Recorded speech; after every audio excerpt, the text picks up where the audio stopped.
Hello, greetings to you, my dear students. Today we are going to see one very interesting topic, my dear students. Yes, it's graphical transformation part 7, my dear students. Already I have taught you 6 lectures. If you haven't watched those lectures, please go and watch it, my dear students. Those lectures are awesome.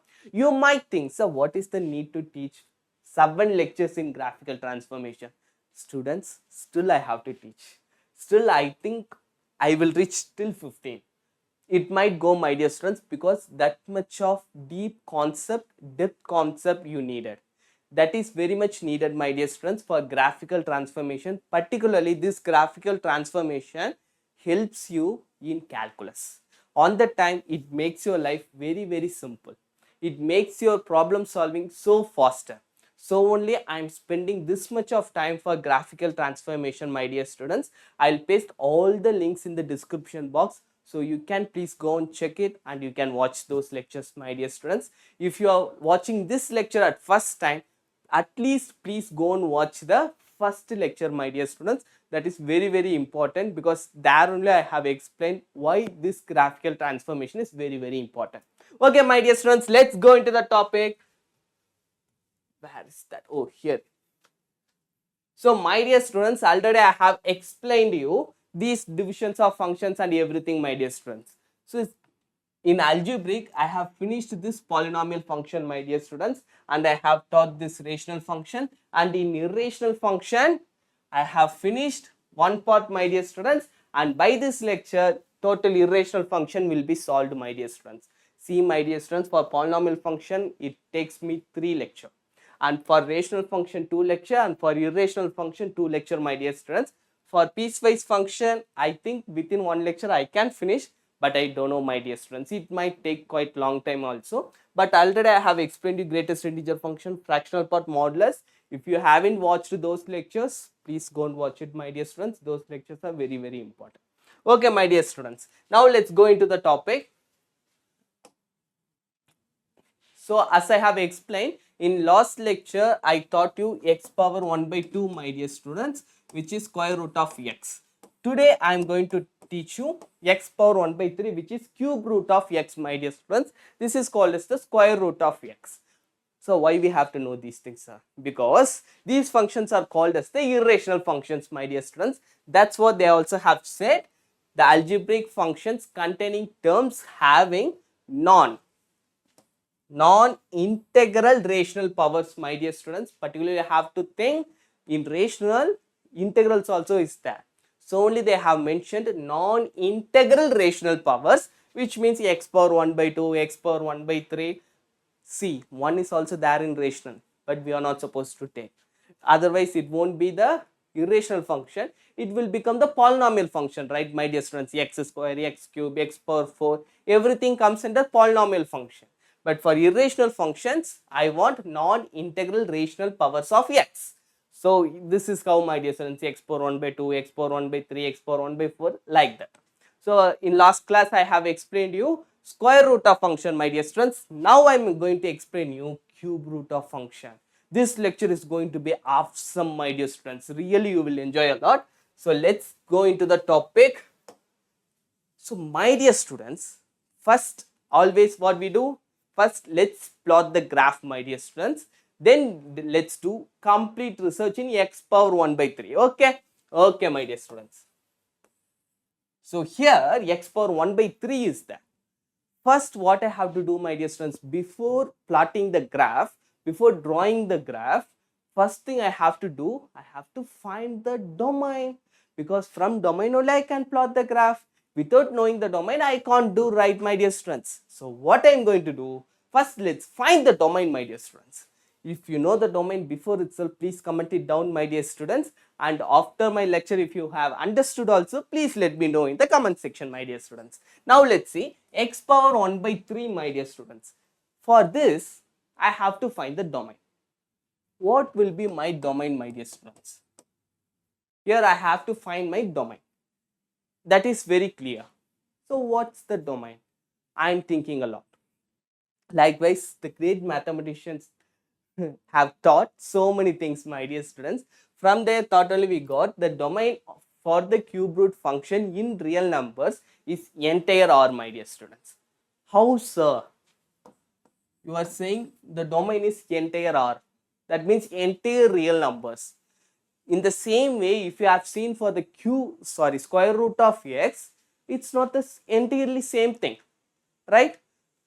If you haven't watched, please go and watch it, my dear students. These two lectures are very, very important. Even the first 5 lectures are like very basics. From here only, the great things have started. Particularly in calculus, these things will help you a lot, my dear students. Okay. So R, here my domain is R. But for square root of function, my domain is not R. Why, my dear students? Because my domain starts from R plus union 0. Only the first quadrant is there. Not even the second, third, fourth. If you have seen the square root of x graph means, it goes like this.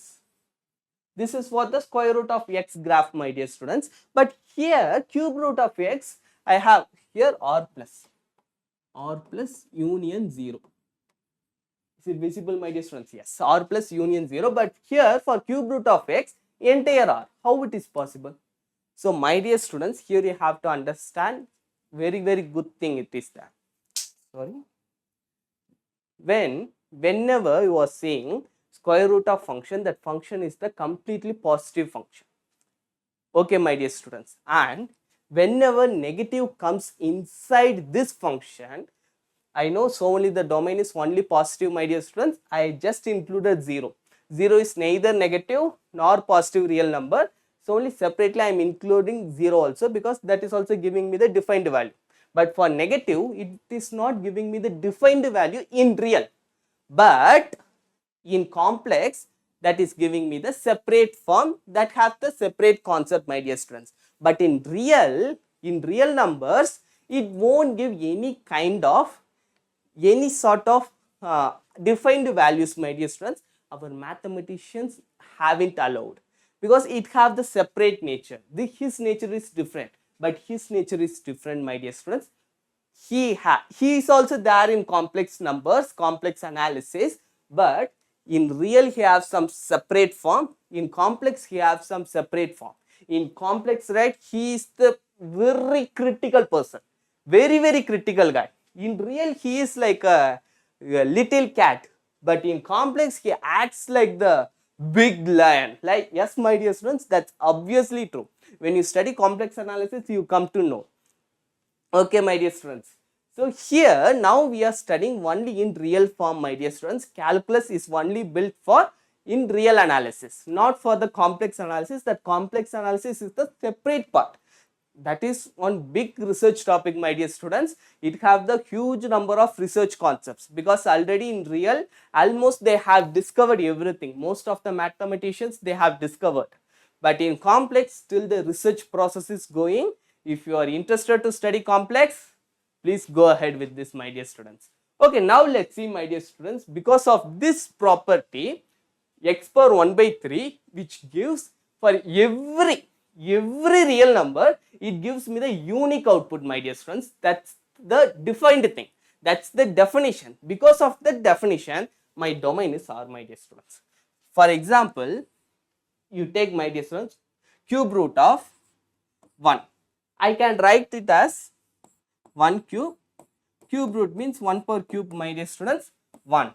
The same concept applied for minus 1, my dear students. Minus 1 the whole cube, whole power 1 by 3. Is equals to what, my dear students? I'll get minus 1. How? Cube and cube root will be cancelled, and again I'll get the minus 1. In the same way, for 2 cube, I'll get 8, my dear students. Cube root of 8. I'll get 2, my dear students. In the same way, for cube root minus of 2 power 3, I'll get minus 2, my dear students. Have you understood? So, even for negative, there is a form in real analysis in cube root, but in square root, it won't allow. There is no definition for us to do like that, my dear students. Even square root of x square is not x, right? Because we know square root function is the completely positive function. X square is also the positive function. So what is my answer, my dear students? Mod x. Because it violates the basic rule. So only square root of x square is equals to mod x. It is not square root of x square is equals to x. Here you see cube root means I can take x cube root. I can take like this, but here I can't take, my dear students. Here it gives me the value x, because here it doesn't matter. Here everything is defined, but here initially I said it is positive, but here it is not positive. Then how I can say it's x? So it is mod x, my dear students. These properties I have explained in modulus function lecture also. Please go and watch that lecture, my dear students. Very, very interesting thing. Okay, my dear students, I have said enough things about you for your understanding. I think so. If you have any kind of confusion, please tell me in the comment section. And if you have the same doubt, I'll put separate lecture for this cube root of x and square root of x. Okay, difference between them, like that I'll do, my dear students. Okay, my dear students, let's draw the graph. Here.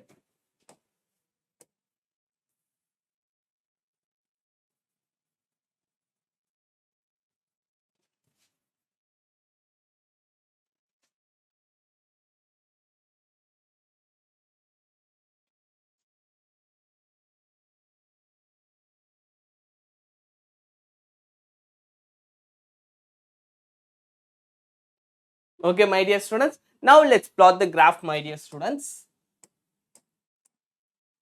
So here 0, 1, 2, 3, 4, like that it goes till 8, my dear students. So minus 1, minus 2, it goes, and here I'll get minus 8. So 1, 2, minus 1, minus 2. Here let me take another value, my dear students. So minus 3. So this is the graph, my dear students. Now I have to plot. So 0 in place of 0, I'll get 0, my dear students. For 1, I'll get 1. For minus 1, I'll get minus 1. Already I have explained to you, my dear students, how we are getting minus 1 and plus 1. So likewise, I'll get, my dear students. For 2, cube root of 2 is very, very small thing, my dear students, because cube root of 8 itself 2 only. Then cube root of 2 means what, my dear students? It will be 0.00001, my dear students. Like that it will be. So my graph will be little bit higher. For 3, it will be something like this. For 4, it will be like this. Like this it goes. And when it reaches 8, on the time only it gives me 2, my dear students. Likewise, when it reaches minus 2, it gives me minus 2, my dear students. So if you join the graph, it goes like this, my dear students. And it goes like this, my dear students. So this is the graph for x power 1 by 3, cube root of x. For cube root of x, this is the graph, my dear students. Sorry. If you have understood, please comment me in the comment section, my dear students. Okay. Now let's do research, my dear students. Now it's the time for do the research. Come, let's do. So here, my dear students, graph of f of x is equals to x power 1 by 3, my dear students. So since already I have said the domain, already I have showed you how we got the graph. Here that's what they have explained you, my dear students. Here you might have the doubt. So y, sir, y is equals to x. In first lecture we have seen that is identity function, we know. And here that polynomial function, what the hell they are doing here? So now we are studying only x power 1 by 3. What they are doing here, sir? So it's we can't understand, sir. Like that, if you have think, so for itself, okay. So my dear students, for this, let me explain you. In last lecture, I have explained you why they both are here. This is one important property, my dear students, to draw the graph. Already we have drawn the graph by plotting it. Here, by observing x cube, we can draw, my dear students. That's what they have explained you. Let me explain you. So just draw the graph, my dear students. Then draw the identity function. Then whatever irrational function they have given here, just make that into polynomial function, my dear students. If it is x power 1 by 3, make into x cube. If it is x power 1 by 5, make into x power 5. Like that it moves, my dear students.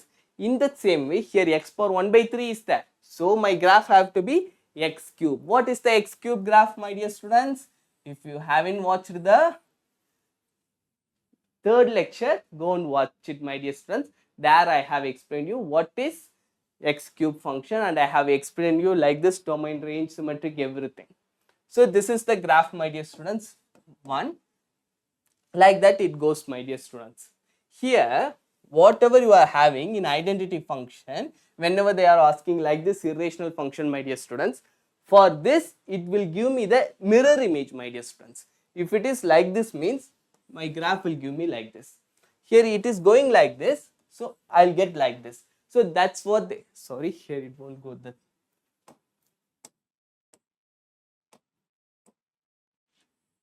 Like this, my dear students. So this is the graph of x power 1 by 3, my dear students. We can observe it from x cube also.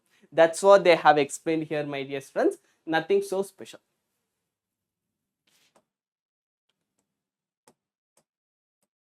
So my dear students, already we have seen domain is R, my dear students, and then what is the range, my dear students? As I said before, since the domain is R and there is the important property, what is that property, my dear students? For every unique real number, it gives me the unique output. So since it is giving me this unique output, then the range is also R, my dear students. Wherever I go, it is going to give me an output. So for me, no problem.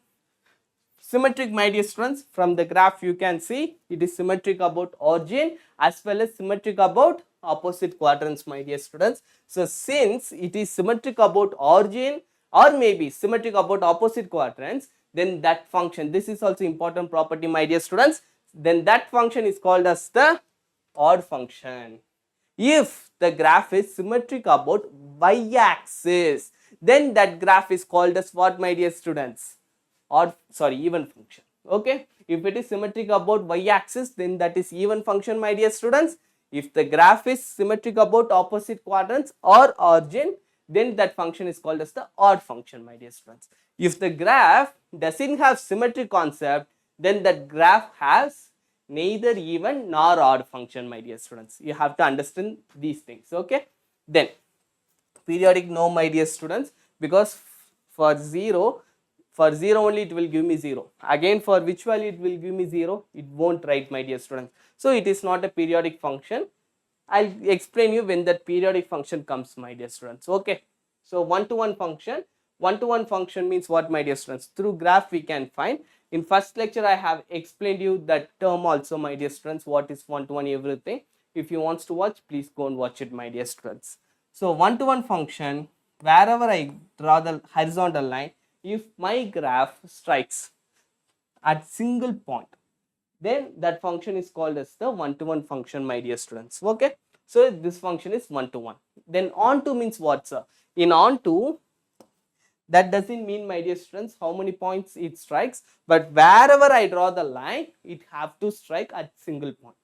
At least at single point, that is very much needed, my dear students. Since it is striking, it is onto function. That's all, my dear students. Then it is bijective function, my dear students. If the function is one-to-one as well as onto, then that function is called as the bijective function. I hope you understood it, my dear students. Increasing, decreasing. Increasing, decreasing functions are like very basic, my dear students. So increasing, by graph itself you can see whether it is increasing or decreasing, my dear students. For some intervals it is increasing, sir. For some intervals it is decreasing, sir. Then that is the answer. This function is not strictly increasing function, my dear students, but square root of x, I said, right, that is strictly increasing function. So strictly it goes like this only, it never comes down.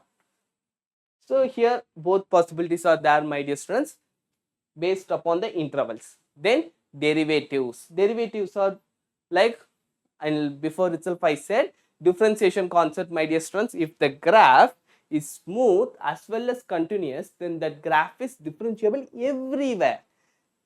Okay, in the same way, if the graph is discontinuous and continuous somewhere means, then that graph we say it as differentiable somewhere. Some graphs are there which are continuously discontinuous, then we will say differentiable nowhere. Like this they'll ask in the options, my dear students. You have to be very much careful. Okay, I hope you understood this one, my dear students. Let's move forward. So this is the definition, my dear students. In book they have given these things already. I have explained you domain, range, everything, and still they haven't given everything, my dear students, but we discussed everything.